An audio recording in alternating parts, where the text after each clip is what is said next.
بسم الله الرحمن الرحيم. ألف لام ميم.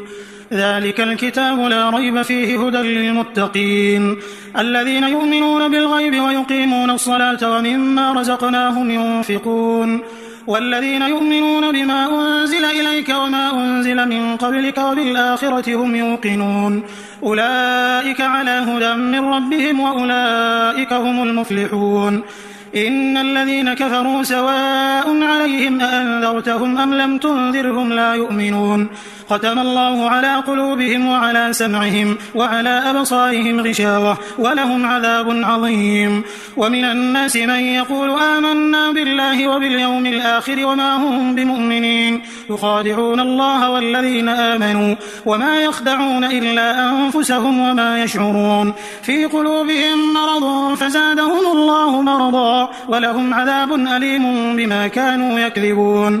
وإذا قيل لهم لا تفسدوا في الأرض قالوا إنما نحن مصلحون ألا إنهم هم المفسدون ولكن لا يشعرون.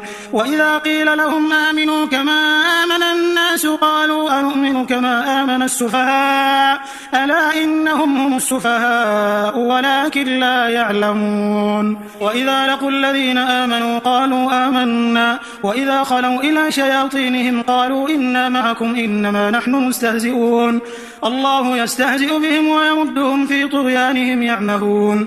أولئك الذين اشتروا الضلالة بالهدى فما ربحت تجارتهم وما كانوا مهتدين. مثلهم كمثل الذي استوقد نارا فلما أضاءت ما حوله ذهب الله بنورهم وتركهم في ظلمات لا يبصرون صم بكم عمي فهم لا يرجعون. أو كصيب من السماء فيه ظلمات ورعد وبرق يجعلون أصابعهم في آذانهم من الصواعق حذر الموت والله محيط بالكافرين. يكاد البرق يخطف أبصارهم كلما أضاء لهم مشوا فيه وإذا أظلم عليهم قاموا ولو شاء الله لذهب بسمعهم وأبصارهم إن الله على كل شيء قدير. يا أيها الناس اعبدوا ربكم الذي خلقكم والذين من قبلكم لعلكم تتقون الذي جعل لكم الأرض فراشا والسماء بناء وأنزل من السماء ماء فأخرج به من الثمرات رزقا لكم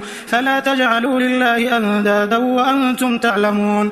وإن كنتم في ريب مما نزلنا على عبدنا فأتوا بسورة من مثله وادعوا شهداءكم من دون الله إن كنتم صادقين فإن لم تفعلوا ولن تفعلوا فاتقوا النار التي وقودها الناس والحجارة أعدت للكافرين. وبشر الذين آمنوا وعملوا الصالحات أن لهم جنات تجري من تحتها الأنهار كلما رزقوا منها من ثمرة رزقا قالوا هذا الذي رزقنا من قبل وأتوا به متشابها ولهم فيها أزواج مطهرة وهم فيها خالدون. إن الله لا يستحيي أن يضرب مثلا ما بعوضة فما فوقها فأما الذين آمنوا فيعلمون أنه الحق من ربهم وأما الذين كفروا فيقولون ماذا أراد الله بهذا مثلا يضل به كثيرا ويهدي به كثيرا وما يضل به إلا الفاسقين الذين ينقضون عهد الله من بعد ميثاقه ويقطعون ما أمر الله به أن يوصل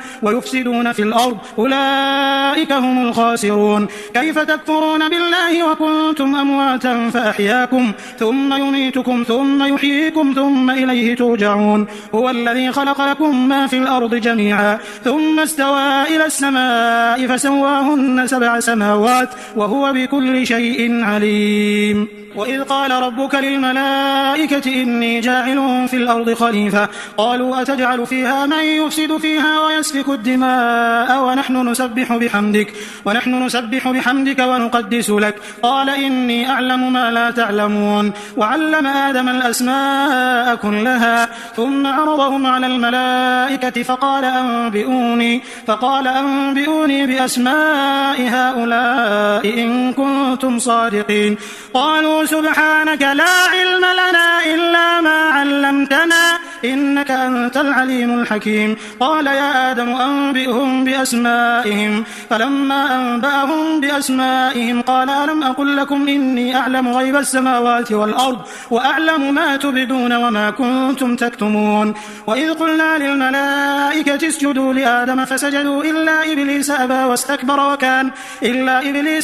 واستكبر وكان من الكافرين. وقلنا يا آدم اسكن أنت وزوجك الجنة وكلا منها رغدا حيث شئتما ولا تقربا هذه الشجرة فتكونا من الظالمين. فأزلهما الشيطان عنها فأخرجهما مما كانا فيه وقلنا اهبطوا بعضكم لبعض عدو ولكم في الأرض مستقر ومتاع إلى حين. فتلقى آدم من ربه كلمات فتاب عليه إنه هو التواب الرحيم. قلنا اهبطوا منها جميعا فإما يأتينكم مني هدى فمن تبع هداي فلا خوف عليهم ولا هم يحزنون. والذين كفروا وكذبوا بآياتنا أولئك أصحاب النار هم فيها خالدون. يا بني إسرائيل اذكروا نعمتي التي أنعمت عليكم وأوفوا بعهدي أوف بعهدكم وإياي فارهبون. وآمنوا بما أنزلت مصدقا لما معكم ولا تكونوا أول كافر به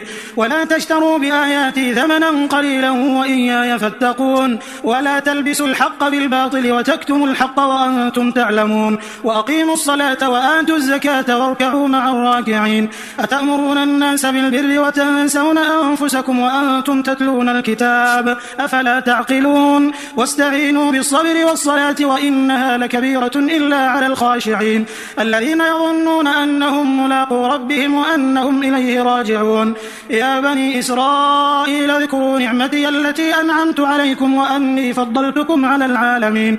واتقوا يوما لا تجزي نفس عن نفس شيئا ولا يقبل منها شفاعة ولا يؤخذ منها عدل ولا هم ينصرون. وإذ نجيناكم من آل فرعون يسومونكم سوء العذاب يذبحون أبناءكم ويستحيون نساءكم وفي ذلكم بلاء من ربكم عظيم. وإذ فرقنا بكم البحر فأنجيناكم وأغرقنا آل فرعون وأنتم تنظرون.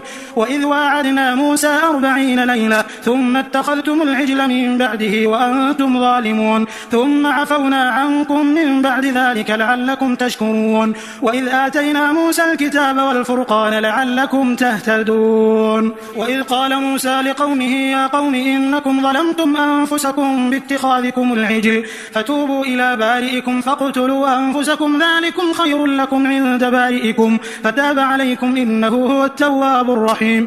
وإذ قلتم يا موسى لن نؤمن لك حتى نرى الله جهرا فأخذتكم الصاعقة وأنتم تنظرون ثم بعثناكم من بعد موتكم لعلكم تشكرون. وظللنا عليكم الغمام وأنزلنا عليكم المن والسلوى كلوا من طيبات ما رزقناكم وما ظلمونا ولكن كانوا أنفسهم يظلمون. وإذ قلنا ادخلوا هذه القرية فكلوا منها حيث شئتم رغدا وادخلوا الباب سجدا وقولوا حطة نغفر لكم خطاياكم وسنزيد المحسنين. فبدل الذين ظلموا قولا غير الذي قيل لهم فأنزلنا على الذين ظلموا رجزا من السماء بما كانوا يفسقون. وإذ استسقى موسى لقومه فقلنا اضرب بعصاك الحجر فانفجرت منه 12 عينا قد علم كل أناس مشربهم كلوا واشربوا من رزق الله ولا تعثوا في الأرض مفسدين. وإذ قلتم يا موسى لن نصبر على طعام واحد فادع لنا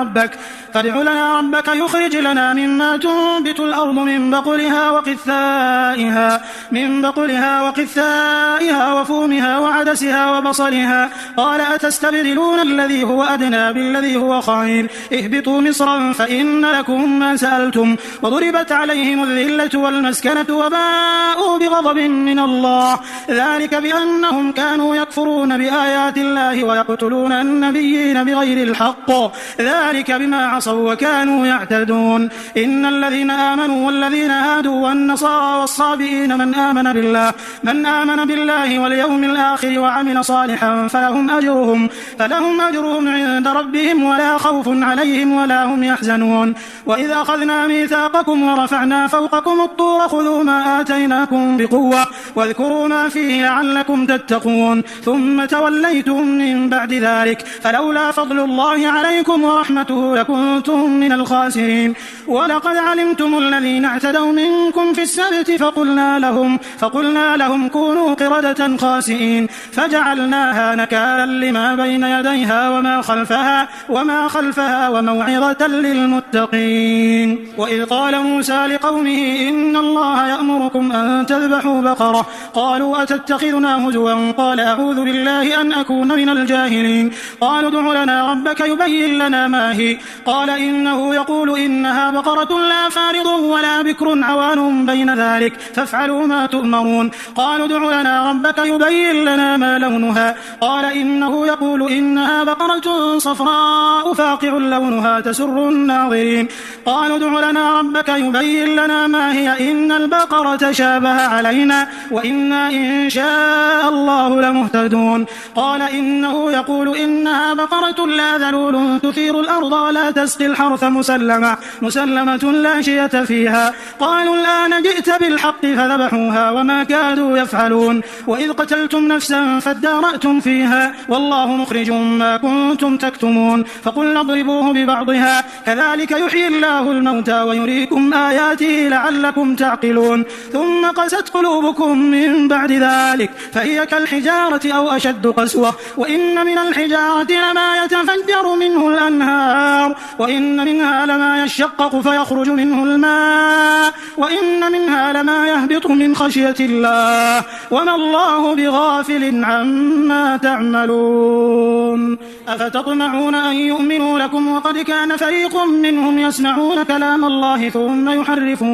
ثم يحرفونه من بعد ما عقلوه وهم يعلمون. وإذا لقوا الذين آمنوا قالوا آمنا وإذا خلا بعضهم إلى بعض قالوا أتحدثونهم بما فتح الله عليكم ليحاجوكم به عند ربكم أفلا تعقلون. أولا يعلمون أن الله يعلم ما يسرون وما يعلنون. ومنهم أمنيون لا يعلمون الكتاب إلا أماني وإن هم إلا يظنون.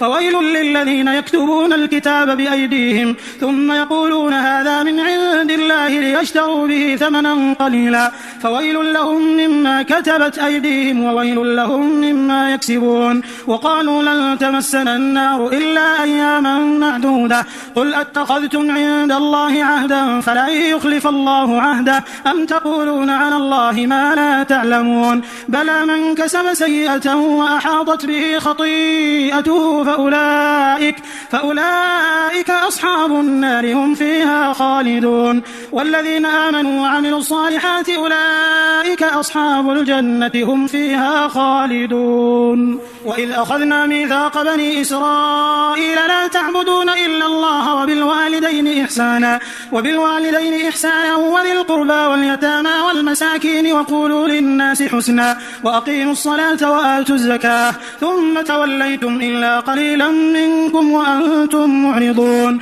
وإذ أخذنا ميثاقكم لا تسفكون دماءكم ولا تخرجون أنفسكم من دياركم ثم أقررتم وأنتم تشهدون ثم أنتم هؤلاء تقتلون أنفسكم وتخرجون فريقا منكم من ديارهم تظاهرون عليهم بالإثم والعدوان وإن يأتوكم أسارى تفادوهم وهو محرم عليكم إخراجهم أفتؤمنون ببعض الكتاب وتكفرون ببعض فما جزاء من يفعل ذلك منكم إلا خزي في الحياة الدنيا ويوم القيامة يردون إلى أشد العذاب وما الله بغافل عما تعملون. أولئك الذين اشتروا الحياة الدنيا بالآخرة فلا يخفف عنهم العذاب ولا هم ينصرون. ولقد آتينا موسى الكتاب وقفينا من بعده بالرسل وآتينا عيسى ابن مريم البينات وأيدناه بروح القدس أفكلما جاءكم رسول بما لا تهوى أنفسكم استكبرتم ففريقا كذبتم وفريقا تقتلون وقالوا قلوبنا غلف بل لعنهم الله بكفرهم فقليلا ما يؤمنون ولما جاءهم كتاب من عند الله مصدق لما معهم وكانوا من قبل يستفتحون على الذين كفروا فلما جاءهم ما عرفوا كفروا به فلعنة الله على الكافرين بئس ما اشتروا به أنفسهم أن يكفروا بما أنزل الله بغيا أن ينزل الله من فضله على من يشاء من عباده فباءوا بغضب على غضب وللكافرين عذاب مهين وإذا قيل لهم آمنوا بما أنزل الله قالوا نؤمن بما أنزل علينا ويكفرون بما وراءه وهو الحق مصدقا لما معهم قل فلم تقتلون أنبياء الله من قبل إن كنتم مؤمنين ولقد جاءكم موسى بالبينات ثم اتخذتم العجل من بعده وأنتم ظالمون وإذ أخذنا ميثاقكم ورفعنا فوقكم الطور خذوا ما آتيناكم بقوة واسمعوا قالوا سمعنا وعصينا وأشربوا في قلوبهم العجل بكفرهم قل بئس ما يأمركم به إيمانكم إن كنتم مؤمنين قل إن كانت لكم الدار الآخرة عند الله خالصة من دون الناس فتمنوا الموت إن كنتم صادقين ولن يتمنوه أبدا بما قدمت أيديهم والله عليم بالظالمين ولتجدنهم أحرص الناس على حياة ومن الذين أشركوا يود أحدهم لو يعمر 1000 سنة وما هو بمزحزحه من العذاب أن يعمر والله بصير بما يعملون قل من كان عدوا لجبريل فإنه نزله على قلبك بإذن الله مصدقا لما بين يديه وهدى وبشرى للمؤمنين من كان عدوا لله وملائكته ورسله وجبريل وميكال فإن الله عدو للكافرين ولقد أنزلنا إليك آيات بينات وما يكفر بها إلا الفاسقون أو كلما عاهدوا عهدا نبذه فريق منهم بل أكثرهم لا يؤمنون فلما جاءهم رسول من عند الله مصدق لما معهم نبذ فريق من الذين أوتوا الكتاب كتاب الله وراء ظهورهم كأنهم لا يعلمون واتبعوا ما تتلو الشياطين على ملك سليمان وما كفر سليمان ولكن الشياطين كفروا يعلمون الناس السحر وما أنزل على الملكين ببابل هاروت وماروت وما يعلمان من أحد حتى يقولا إنما نحن فتنة فلا تكفر فيتعلمون منهما ما يفرقون به بين المرء وزوجه وما هم بضارين به من أحد إلا بإذن الله ويتعلمون ما يضرهم ولا ينفعهم ولقد علموا لمن اشتراه ما له في الآخرة من خلاق ولبئس ما شروا به أنفسهم لو كانوا يعلمون ولو أنهم آمنوا واتقوا لمثوبة من عند الله خير لو كانوا يعلمون يا أيها الذين آمنوا لا تقولوا راعنا وقولوا انظرنا واسمعوا وللكافرين عذاب أليم ما يود الذين كفروا من أهل الكتاب ولا المشركين أن ينزل عليكم من خير من ربكم والله يختص برحمته من يشاء والله ذو الفضل العظيم ما ننسخ من آية أو ننسها نأتي بخير منها أو مثلها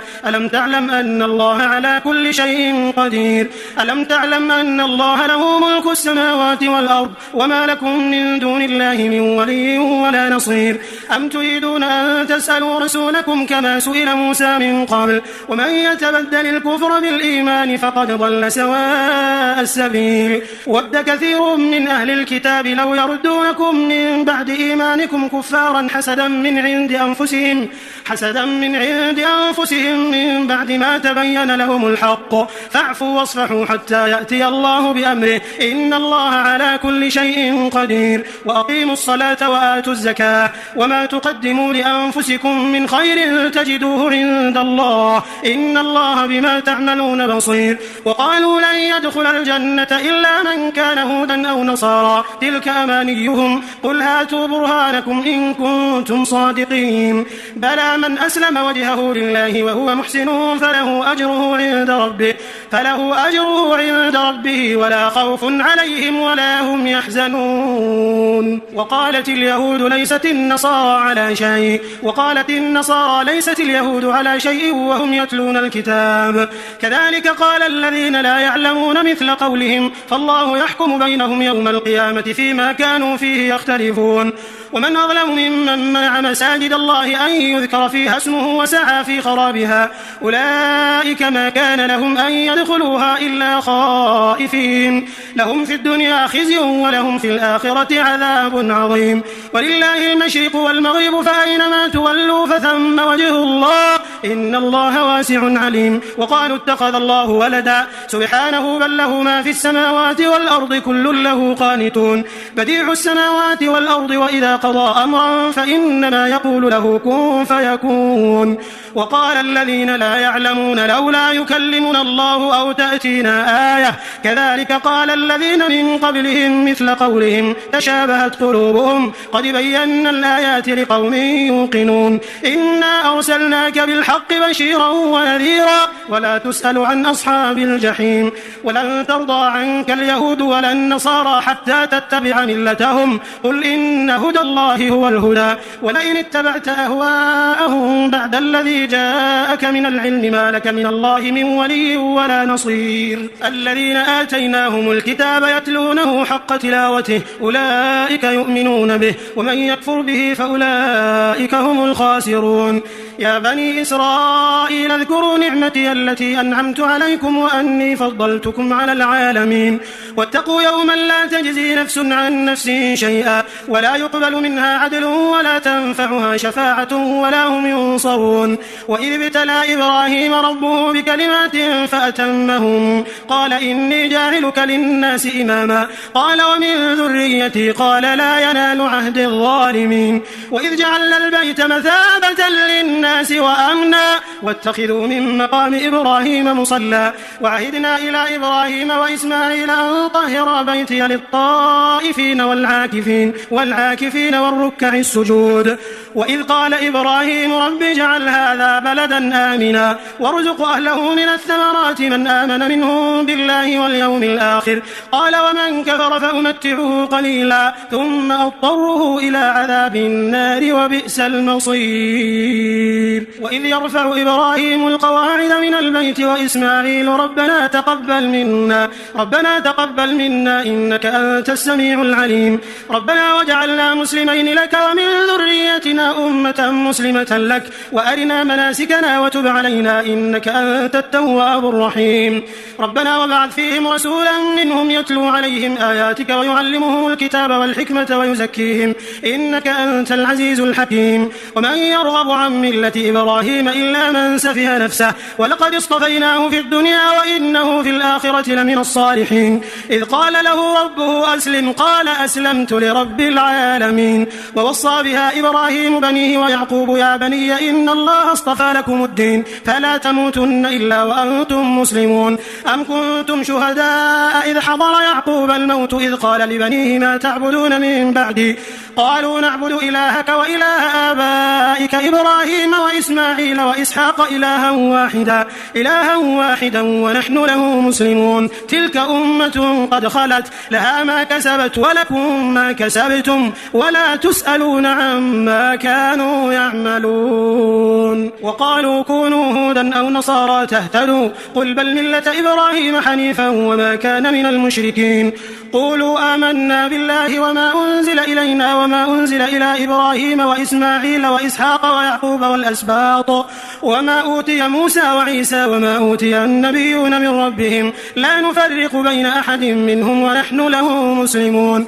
فإن آمنوا بمثل ما آمنتم به فقد اهتدوا وإن تولوا فإنما هم في شقاق فسيكفيكهم الله وهو السميع العليم. صبغة الله ومن أحسن من الله صبغة ونحن له عابدون. قل أتحاجوننا في الله وهو ربنا وربكم ولنا أعمالنا ولكم أعمالكم ونحن له مخلصون أم تقولون إن إبراهيم وإسماعيل وإسحاق ويعقوب والأسباط كانوا هودا أو نصارى قل أنتم أعلم أم الله ومن أظلم ممن كتم شهادة عنده من الله وما الله بغافل عما تعملون تلك أمة قد خلت لها ما كسبت ولكم ما كسبتم ولا تسألون عما كانوا يعملون سيقول السفهاء من الناس ما ولاهم عن قبلتهم التي كانوا عليها قل لله المشرق والمغرب يهدي من يشاء إلى صراط مستقيم وكذلك جعلناكم أمة وسطا لتكونوا شهداء على الناس ويكون الرسول عليكم شهيدا وما جعلنا القبلة التي كنت عليها إلا لنعلم من يتبع الرسول ممن ينقلب على عقبيه وإن كانت لكبيرة إلا على الذين هدى الله وما كان الله ليضيع إيمانكم إن الله بالناس لرؤوف رحيم قد نرى تقلب وجهك في السماء فلنولينك قبلة ترضاها فول وجهك شطر المسجد الحرام وحيث ما كنتم فولوا وجوهكم شطره وإن الذين أوتوا الكتاب ليعلمون أنه الحق من ربهم وما الله بغافل عما يعملون ولئن أتيت الذين أوتوا الكتاب بكل آية ما تبعوا قبلتك وما أنت بتابع قبلتهم وما بعضهم بتابع قبلة بعض ولئن اتبعت أهواءهم من بعد ما جاءك من العلم إنك إذا لمن الظالمين الذين آتيناهم الكتاب يعرفونه كما يعرفون أبناءهم وإن فريقا منهم ليكتمون الحق وهم يعلمون الحق من ربك فلا تكونن من الممترين ولكل وجهة هو موليها فاستبقوا الخيرات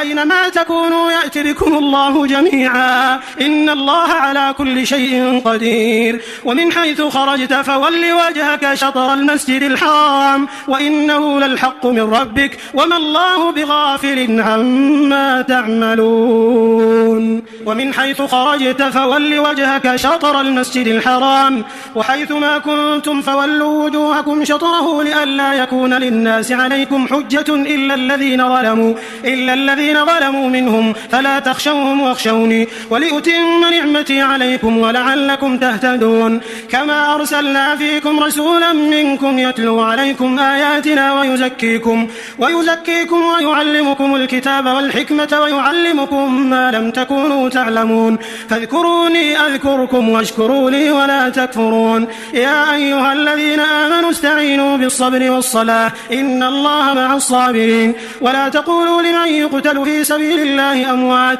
بل أحياء ولكن لا تشعرون ولنبلونكم بشيء من الخوف والجوع ونقص من الأموال والأنفس والثمرات وبشر الصابرين الذين إذا أصابتهم مصيبة قالوا إنا لله وإنا إليه راجعون أولئك عليهم صلوات من ربهم ورحمة وأولئك هم المهتدون إن الصفا والمروة من شعائر الله فمن حج البيت أو اعتمر فلا جناح عليه أن يطوف بهما ومن تطوع خيرا فإن الله شاكر عليم إن الذين يكتمون ما أنزلنا من البينات والهدى من بعد ما بيناه للناس في الكتاب أولئك يلعنهم الله ويلعنهم اللاعنون إلا الذين تابوا وأصلحوا وبينوا فأولئك أتوب عليهم وأنا التواب الرحيم إن الذين كفروا وماتوا وهم كفار أولئك عليهم لعنة الله والملائكة والناس أجمعين خالدين فيها لا يخفف عنهم العذاب ولا هم ينظرون وإلهكم إله واحد لا إله إلا هو الرحمن الرحيم إن في خلق السماوات والأرض واختلاف الليل والنهار والفلك التي تجري في البحر بما ينفع الناس وما أنزل الله من السماء من ماء فأحيا به الأرض بعد موتها وبث فيها من كل دابة وتصريف الرياح والسحاب المسخر بين السماء والأرض لآيات لقوم يعقلون ومن الناس من يتخذ من دون الله أندادا يحبونهم كحب الله والذين آمنوا أشد حبا لله ولو يرى الذين ظلموا إذ يرون العذاب أن القوة لله جميعا وأن الله شديد العذاب إذ تبرأ الذين اتبعوا من الذين اتبعوا ورأوا العذاب وتقطعت بهم الأسباب وقال الذين اتبعوا لو أن لنا كرة فنتبرأ منهم كما تبرأوا منا كذلك يريهم الله أعمالهم حسرات عليهم وما هم بخارجين من النار يا أيها الناس كلوا مما في الأرض حلالا طيبا ولا تتبعوا خطوات الشيطان إنه لكم عدو مبين إنما يأمركم بالسوء والفحشاء وأن تقولوا على الله ما لا تعلمون وإذا قيل لهم اتبعوا ما أنزل الله قالوا بل نتبع ما ألفينا عليه آباءنا أولو كان آباؤهم لا يعقلون شيئا ولا يهتدون ومثل الذين كفروا كمثل الذي ينعق بما لا يسمع إلا دعاء ونداء صم بكم عمي فهم لا يعقلون يا أيها الذين آمنوا كلوا من طيبات ما رزقناكم واشكروا لله إن كنتم إياه تعبدون إنما حرم عليكم الميتة والدم ولحم الخنزير وما أهل به لغير الله فمن اضطر غير باغ ولا عاد فلا إثم عليه إن الله غفور رحيم إن الذين يكتمون ما أنزل الله من الكتاب ويشترون به ثمنا قليلا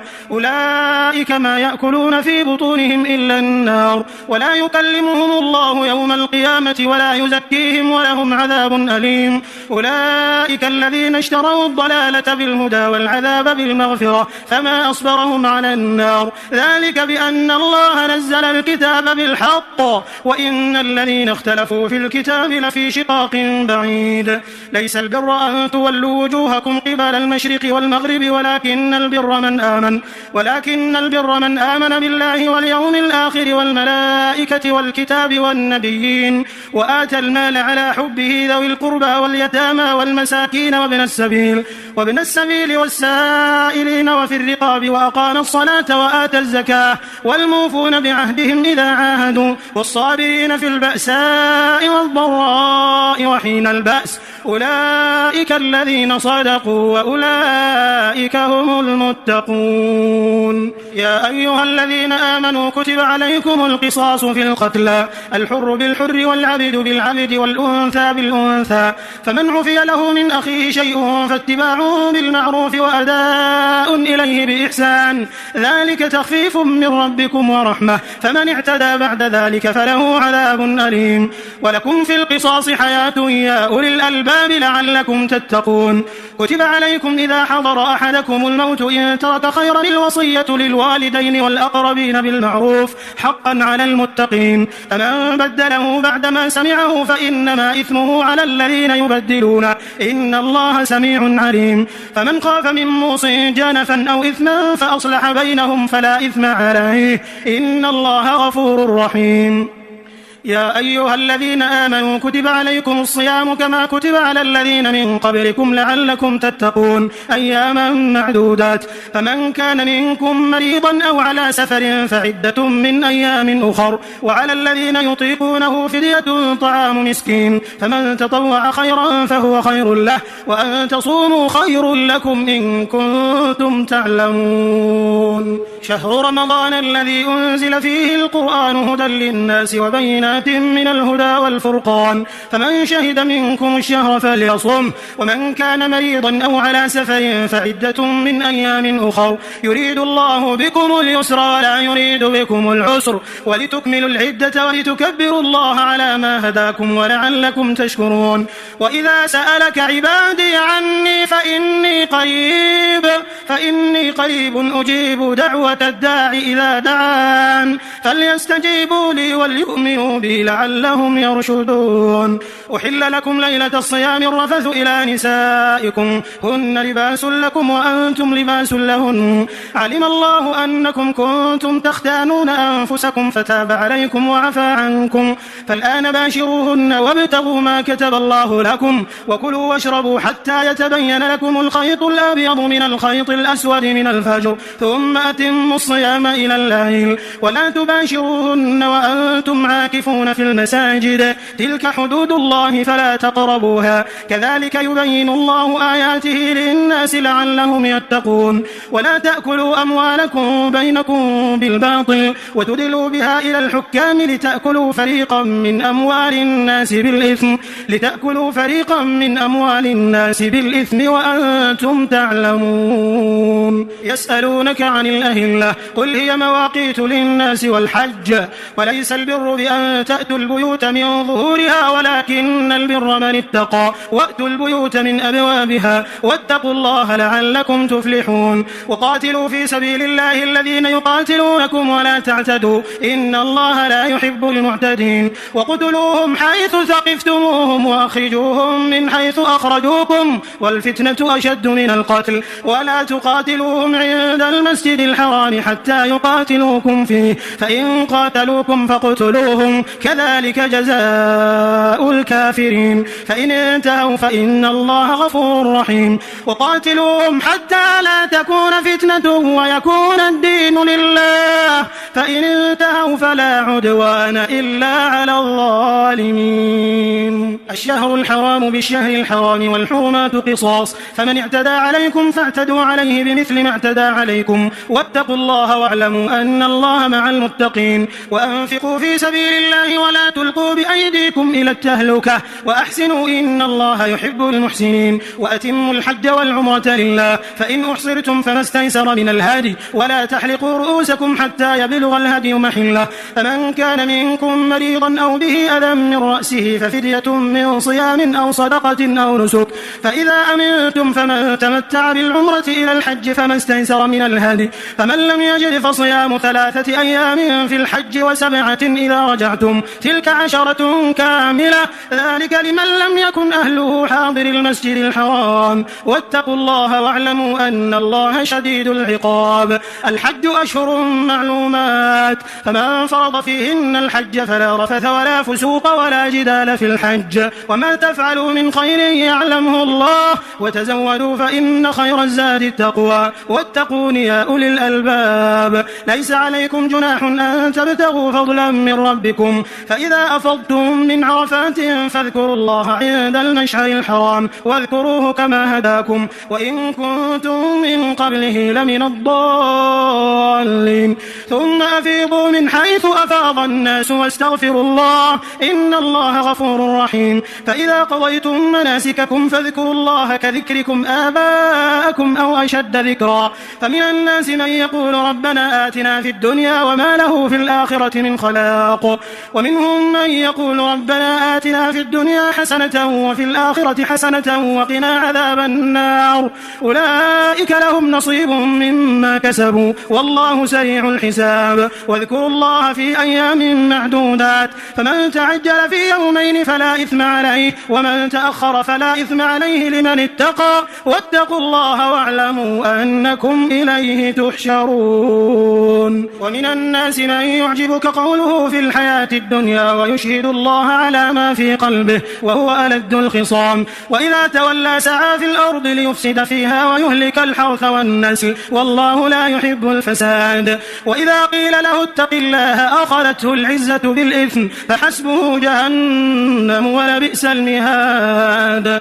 ومن الناس من يشري نفسه ابتغاء مرضات الله والله رؤوف بالعباد. يا أيها الذين آمنوا ادخلوا في السلم كافة كافة ولا تتبعوا خطوات الشيطان إنه لكم عدو مبين فإن زللتم من بعد ما جاءتكم البينات فاعلموا أن الله عزيز حكيم هل ينظرون إلا أن يأتيهم الله في ظلل من الغمام والملائكة وقضي الأمر وإلى الله ترجع الأمور سل بني إسرائيل كم آتيناهم من آية بينة ومن يبدل نعمة الله من بعد ما جاءته فإن الله شديد العقاب زين للذين كفروا الحياة الدنيا ويسخرون من الذين آمنوا والذين اتقوا فوقهم يوم القيامة والله يرزق من يشاء بغير حساب كان الناس أمة واحدة فبعث الله النبيين مبشرين ومنذرين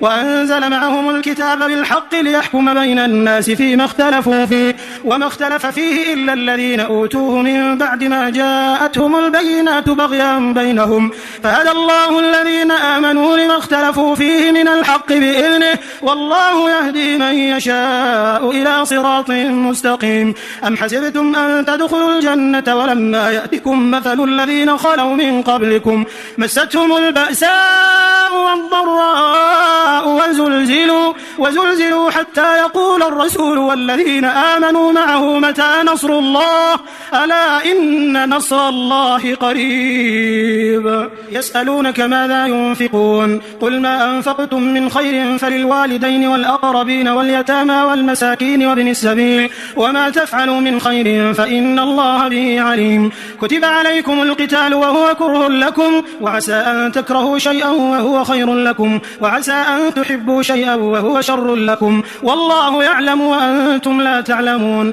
يسألونك عن الشهر الحرام قتال فيه قل قتال فيه كبير وصد عن سبيل الله وكفر به والمسجد الحرام وإخراج أهله منه أكبر عند الله والفتنة أكبر من القتل ولا يزالون يقاتلونكم حتى يردوكم عن دينكم إن استطاعوا ومن يرتد منكم عن دينه فيمت وهو كافر فأولئك حبطت أعمالهم في الدنيا والآخرة وأولئك أصحاب النار هم فيها خالدون إن الذين آمنوا والذين هاجروا وجاهدوا في سبيل الله أولئك يرجون رحمة الله والله غفور رحيم يسألونك عن الخمر والميسر قل فيهما إثم كبير ومنافع للناس وإثمهما أكبر من نفعهما ويسألونك ماذا ينفقون قل العفو كذلك يبين الله لكم الآيات لعلكم تتفكرون في الدنيا والآخرة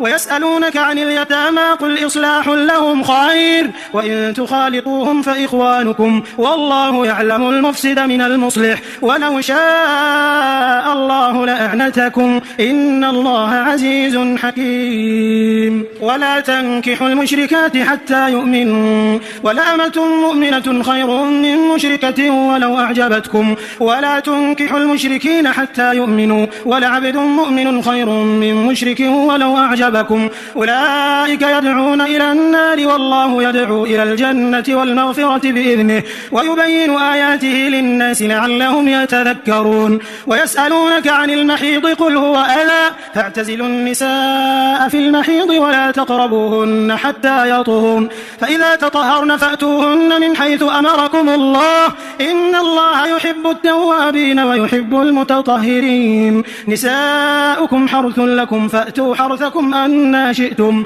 وقدموا لأنفسكم واتقوا الله واعلموا أنكم ملاقوه وبشر المؤمنين ولا تجعلوا الله عرضة لأيمانكم أن تبروا وتتقوا وتصلحوا بين الناس والله سميع عليم لا يؤاخذكم الله باللغو في أيمانكم ولكن يؤاخذكم بما كسبت قلوبكم والله غفور حليم للذين يؤلون من نسائهم تربص 4 أشهر فإن فاءوا فإن الله غفور رحيم وإن عزموا الطلاق فإن الله سميع عليم والمطلقات يتربصن بأنفسهن 3 قروء ولا يحل لهن أن يكتمن ما خلق الله في أرحامهن إن كن يؤمن بالله واليوم الآخر وبعولتهن أحق بردهن في ذلك إن أرادوا إصلاحا ولهن مثل الذي عليهن بالمعروف وللرجال عليهن درجة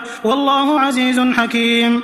الطلاق مرتان فإمساك بمعروف أو تسريح بإحسان ولا يحل لكم أن تأخذوا مما آتيتموهن شيئا إلا أن يخافا ألا يقيما حدود الله، فإن خفتم ألا يقيما حدود الله فلا جناح عليهما فيما افتدت به، تلك حدود الله فلا تعتدوها، ومن يتعد حدود الله فأولئك هم الظالمون.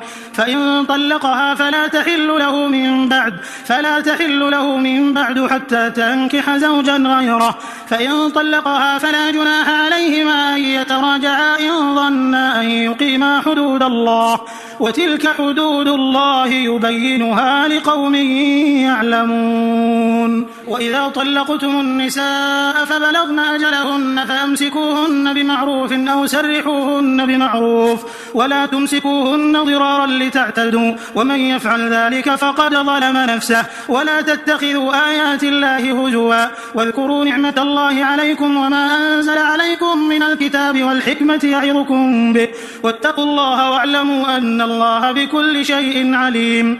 وإذا طلقتم النساء فبلغن أجلهن فلا تعضلوهن أن ينكحن أزواجهن إذا تراضوا بينهم بالمعروف، ذلك يوعظ به من كان منكم يؤمن بالله واليوم الآخر، ذلكم أزكى لكم وأطهر، والله يعلم وأنتم لا تعلمون. والوالدات يرضعن أولادهن حولين كاملين لمن أراد أن يتم الرضاعة، وعلى المولود له رزقهن وكسوتهن بالمعروف، لا تكلف نفس إلا وسعها، لا تضار والدة بولدها ولا مولود له بولده، وعلى الوارث مثل ذلك، فإن أرادا فصالا عن تراض منهما وتشاور فلا جناح عليهما. وإن أردتم أن تسترضعوا أولادكم فلا جناح عليكم إذا سلمتم ما آتيتم بالمعروف، واتقوا الله واعلموا أن الله بما تعملون بصير. والذين يتوفون منكم ويذرون أزواجا يتربصن بأنفسهن 4 أشهر و10، فإذا بلغن أجلهن فلا جناح عليكم فيما فعلن في أنفسهن بالمعروف، والله بما تعملون خبير. ولا جناح عليكم فيما عرضتم به من خطبة النساء أو أكننتم في أنفسكم، علم الله أنكم ستذكرونهن ولكن لا تواعدوهن سرا إلا أن تقولوا قولا معروفا، ولا تعزموا عقدة النكاح حتى يبلغ الكتاب أجله، واعلموا أن الله يعلم ما في أنفسكم فاحذروه، واعلموا أن الله غفور حليم. لا جناح عليكم إن طلقتم النساء ما لم تمسوهن أو تفرضوا لهن فريضة، ومتعوهن على الموسع قدره وعلى المقتر قدره متاعا بالمعروف حقا على المحسنين. وإن طلقتموهن من قبل أن تمسوهن وقد فرضتم لهن فريضة فنصف ما فرضتم إلا أن يعفون أو يعفو الذي بيده عقدة النكاح، وأن تعفوا أقرب للتقوى، ولا تنسوا الفضل بينكم، إن الله بما تعملون بصير. حافظوا على الصلوات والصلاة الوسطى وقوموا لله قانتين، فإن خفتم فرجالا أو ركبانا، فإذا أمنتم فاذكروا الله كما علمكم ما لم تكونوا تعلمون.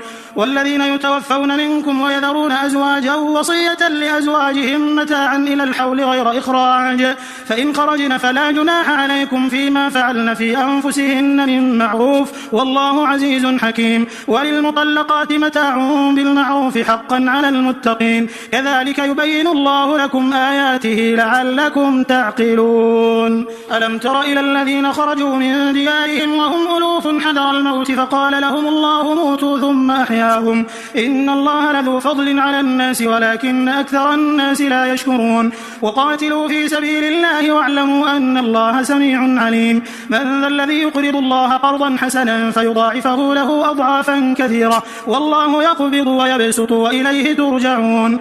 ألم تر إلى الملأ من بني إسرائيل من بعد موسى إذ قالوا لنبي له مبعث ابعث لنا ملكا نقاتل في سبيل الله. قال هل عسيتم إن كتب عليكم القتال ألا تقاتلوا؟ قالوا وما لنا ألا نقاتل في سبيل الله وقد أخرجنا من ديارنا وأبنائنا. فلما كتب عليهم القتال تولوا إلا قليلا منهم والله عليم بالظالمين. وقال لهم نبيهم إن الله قد بعث لكم طالوت ملكا. قالوا أنى يكون له الملك علينا ونحن أحق بالملك منه ولم يؤت سعة من المال.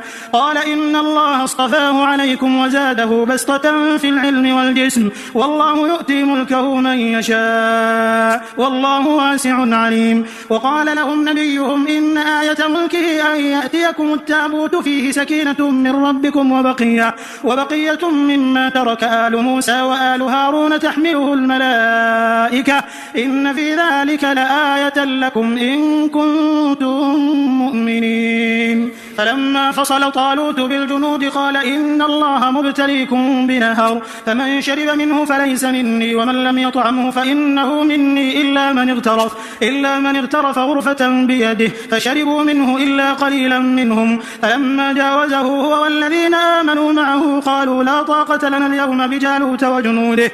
قال الذين يظنون أنهم ملاقوا الله كم من فئة قليلة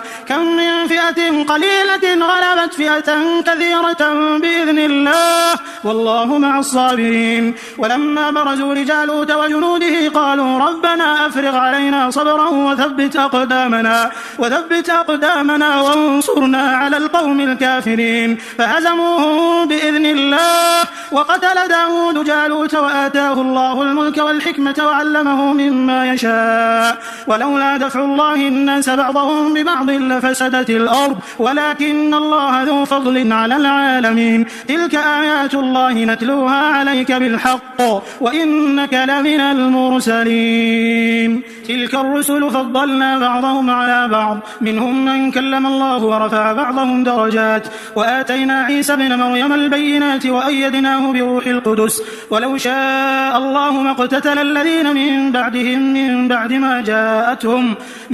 ما جاءتهم البينات ولكن اختلفوا فمنهم من آمن ومنهم من كفر. ولو شاء الله ما اقتتلوا ولكن الله يفعل ما يريد.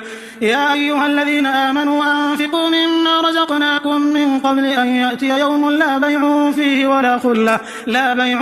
ولا خلة ولا شفاعة والكافرون هم الظالمون. الله لا إله إلا هو الحي القيوم لا تأخذه سنة ولا نوم له ما في السماوات وما في الأرض. من ذا الذي يشفع عنده إلا بإذنه يعلم ما بين أيديهم وما خلفهم ولا يحيطون بشيء من علمه إلا بما شاء. وسع كرسيه السماوات والأرض ولا يؤوده حفظهما وهو العلي العظيم. لا إكراه في الدين قد تبين الرشد من الغي. فمن يكفر بالطاغوت ويؤمن بالله فقد استمسك بالعروة الوثقى لا انفصام لها والله سميع عليم. الله ولي الذين آمنوا يخرجهم من الظلمات إلى النور والذين كفروا أولياؤهم الطاغوت يخرجونهم من النور إلى الظلمات أولئك أصحاب النار هم فيها خالدون. ألم تر إلى الذي حاج إبراهيم في ربه أن آتاه الله الملك إذ قال إبراهيم ربي الذي يحيي ويميت قال أنا أحيي وأميت. قال إبراهيم فإن الله يأتي بالشمس من المشرق فأت بها من المغرب فبهت الذي كفر والله لا يهدي القوم الظالمين. أو كالذي مر على قرية وهي خاوية على عروشها قال أنى يحيي هذه الله بعد موتها فأماته الله 100 عام ثم بعثه قال كم لبثت؟ قال لبثت يوما أو بعض يوم. قال بل لبثت 100 عام. فانظر إلى طعامك وشرابك لم يتسنه وانظر إلى حمارك ولنجعلك آية للناس وانظر إلى العظام كيف ننشزها ثم نكسوها لحما. فلما تبين له قال أعلم أن الله على كل كل شيء قدير. وإذ قال إبراهيم رب أرني كيف تحيي الموتى قال أولم تؤمن قال بلى ولكن ليطمئن قلبي قال فخذ 4 من الطير فصرهن إليك ثم اجعل على كل جبل منهن جزءا ثم ادعهن يأتينك سعيا واعلم أن الله عزيز حكيم. مثل الذين ينفقون أموالهم في سبيل الله كمثل حبة أنبتت 7 سنابل في كل سنبلة 100 حبة والله يضاعف لمن يشاء والله واسع عليم. الذين ينفقون أموالهم في سبيل الله ثم لا يتبعون ما أنفقوا منا ولا أذى لهم أجرهم عند ربهم ولا خوف عليهم ولا هم يحزنون. قول معروف ومغفرة خير من صدقة يتبعها أذى والله غني حليم. يا أيها الذين آمنوا لا تبطلوا صدقاتكم بالمن والأذى كالذي ينفق ماله رئاء الناس ولا يؤمن بالله واليوم الآخر فمثله كمثل صفوان عليه تراب فأصابه وابل فتركه صلدا لا يقدرون على شيء مما كسبوا والله لا يهدي القوم الكافرين. ومثل الذين ينفقون أموالهم ابتغاء مرضات الله وتثبيتا من أنفسهم كمثل جنة بربوة أصابها وابل فآتت أكلها ضعفين فإن لم يصبها وابل فطل والله بما تعملون بصير. أيود أحدكم أن تكون له جنة من نخيل وأعناب تجري من تحتها الأنهار له فيها من كل الثمرات وأصابه الكبر وله ذرية ضعفاء فأصابها إعصار فيه نار فاحترقت كذلك يبين الله لكم الآيات لعلكم تتفكرون. يا أيها الذين آمنوا أنفقوا من طيبات ما كسبتم ومما أخرجنا لكم من الأرض ولا تيمموا الخبيث منه تنفقون ولستم بآخذه إلا أن تغمضوا فيه واعلموا أن الله غني حميد. الشيطان يعدكم الفقر ويأمركم بالفحشاء والله يعدكم مغفرة منه وفضلا والله واسع عليم. يؤتي الحكمة من يشاء ومن يؤت الحكمة فقد أوتي خيرا كثيرا وما يذكر إلا أولو الألباب. وما أنفقتم من نفقة أو نذرتم من نذر فإن الله يعلمه وما للظالمين من أنصار. إن تبدوا الصدقات فنعما هي وإن تخفوها وتؤتوها الفقراء فهو خير لكم ويكفر عنكم من سيئاتكم والله بما تعملون خبير. ليس عليك هداهم ولكن الله يهدي من يشاء وما تنفقوا من خير فلأنفسكم وما تنفقون إلا ابتغاء وجه الله وما تنفقوا من خير يوفى إليكم وأنتم لا تظلمون. للفقراء الذين أحصروا في سبيل الله لا يستطيعون ضربا في الأرض يحسبهم الجاهل أغنياء من التعفف تعرفهم بسيماهم لا يسألون الناس إلحافا وما تنفقوا من خير فإن الله به عليم. الذين ينفقون أموالهم بالليل والنهار سرا وعلانية فلهم أجرهم عند ربهم ولا خوف عليهم ولا هم يحزنون. الذين يأكلون الربا لا يقومون إلا كما يقوم الذي يتخبطه الشيطان من المس ذلك بأنهم قالوا إنما البيع مثل الربا وأحل الله البيع وحرم الربا. فمن جاءه موعظة من ربه فانتهى فله ما سلف وأمره إلى الله ومن عاد فأولئك أصحاب النار هم فيها خالدون. يمحق الله الربا ويربي الصدقات والله لا يحب كل كفار أثيم. إن الذين آمنوا وعملوا الصالحات وأقاموا الصلاة وآتوا الزكاة لهم أجرهم عند ربهم ولا خوف عليهم ولا هم يحزنون. يعلمون. يا أيها الذين آمنوا اتقوا الله وذروا ما بقي من الربا إن كنتم مؤمنين، فإن لم تفعلوا فأذنوا بحرب من الله ورسوله، وإن تبتم فلكم رؤوس أموالكم لا تظلمون ولا تظلمون، وإن كان ذو عسرة فنظرة إلى ميسرة، وأن تصدقوا خير لكم إن كنتم تعلمون. واتقوا يوما ترجعون فيه إلى الله ثم توفى كل نفس ما كسبت وهم لا يظلمون. يا أيها الذين آمنوا إذا تداينتم بدين إلى أجل مسمى فاكتبوه، وليكتب بينكم كاتب بالعدل، ولا يأب كاتب أن يكتب كما علمه الله، فليكتب وليملل الذي عليه الحق وليتق الله ربه ولا يبخس منه شيئا، فإن كان الذي عليه الحق سفيها أو ضعيفا أو لا يستطيع أن يمل هو فليملل وليه بالعدل، واستشهدوا شهيدين من رجالكم، فإن لم يكونا رجلين فرجل وامرأتان ممن ترضون من الشهداء أن تضل إحداهما فتذكر إحداهما الأخرى، ولا يأبى الشهداء إذا ما دعوا، ولا تسأموا أن تكتبوه صغيرا أو كبيرا إلى أجله، ذلكم أقسط عند الله وأقوم للشهادة وأدنى ألا ترتابوا إلا أن تكون تجارة حاضرة تديرونها بينكم، فليس عليكم جناح ألا تكتبوها،